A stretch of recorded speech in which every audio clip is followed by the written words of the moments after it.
I was the only one who came back. Opening midnight to 2 o'clock. I found the tape because the attic smells like old paper and regret.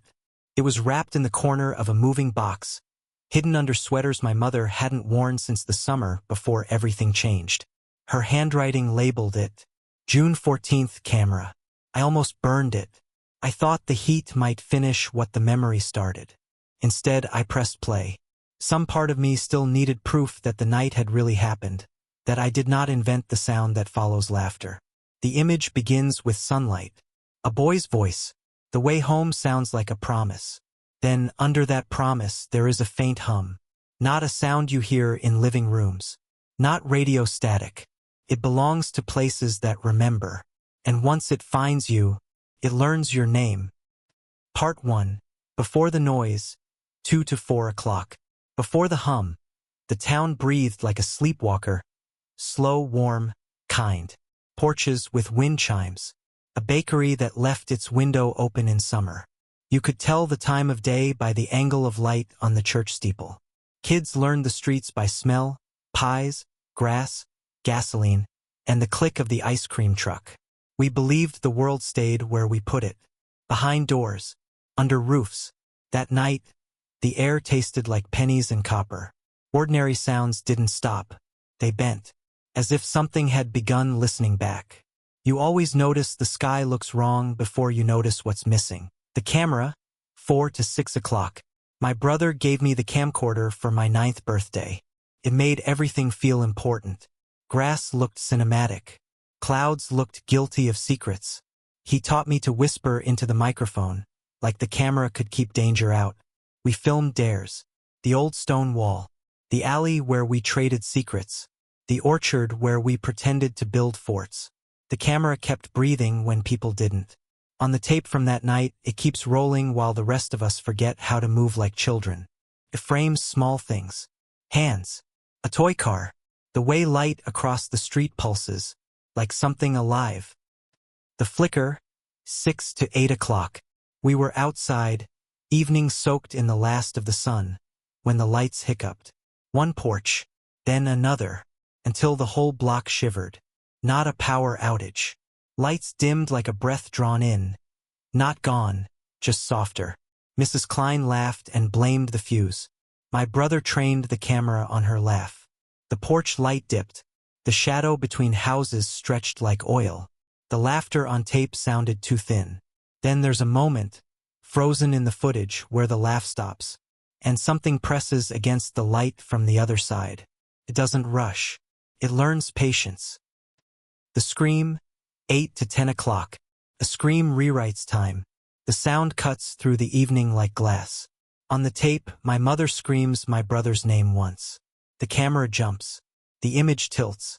A dark shape crosses the yard, too tall, too deliberate. Not running. Not stumbling. Tending. Someone bolts. The lens smears, then hits the sky. White and wide town lights breathing in a rhythm that doesn't belong to people. After the scream comes silence. The kind that feels like a knock against your ribs. We couldn't tell if it was waiting or choosing. Barricade. 10 to 12 o'clock. We barricaded because safety needs theater. Chairs under knobs. Deadbolts slammed hard. My father's hands worked like the last sensible thing left. The camera sat on the floor, a quiet witness. My mother made tea with shaking hands she refused to acknowledge. My father hummed to cover the sound outside.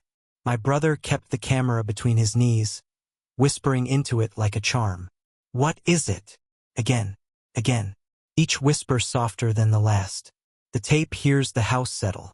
It hears breathing beyond wood and glass. The town listens. Outside, the town made a sound like paper being crushed slowly. Not animals. Not wind. Something studying the house. My father's palm rested on my head like a blessing. He would not look at the windows. My brother filmed a thin ribbon of light across the lawn. Then it snapped like a fishbone and vanished. For a moment the tape records nothing but breathing. Later I replay that exact sound, counting my life by it. The porch, 14 to 1600 hours. Mrs. Klein called from her porch the old way. Soft, bright, My mother opened the door enough to see her smile. Then nothing. No nave. Just a toy car on the stoop. Fresh paint. Wheels like moons. The air smelled like sugar and ash. The tape lingered on the toy. It spun. No wind. My brother said it was the breeze. He was 10. Brave in the way children forget the cost of courage. A shadow bent past the doorframe, as if curiosity had crossed the threshold. The radio? 16 to 1800 hours. The radio didn't bring news. Every station repeated the same words. Come home. Different voices. Same invitation. Not loud. Patient. My mother twisted the dial like buttons could break it. My brother mouthed the words like a prayer. The tape layered the voices until the field outside hummed. That was when I understood fear as a chorus. 1,000 small voices learning the same song. The orchard. Blue light glowed low between the trees. Not fire. Colder. My brother walked toward it with the camera like an offering. A figure stood between trunks, tall, listening. When it turned, it did so with intention. The camera glitched just enough. The mouth was too wide. Too patient. They sing better when you come near, my brother whispered. Later I realized he was practicing language we never taught him. I kept the final clip sealed. But last month I watched it. The camera filmed the doorway. My mother folded laundry. Then the room breathed wrong. She looked up. Smiled like she remembered a name she shouldn't. She opened the door. Paused. Looked straight at the camera. It's time. She stepped out. The door clicked shut. The tape ended with 3 gentle knocks. I never opened it.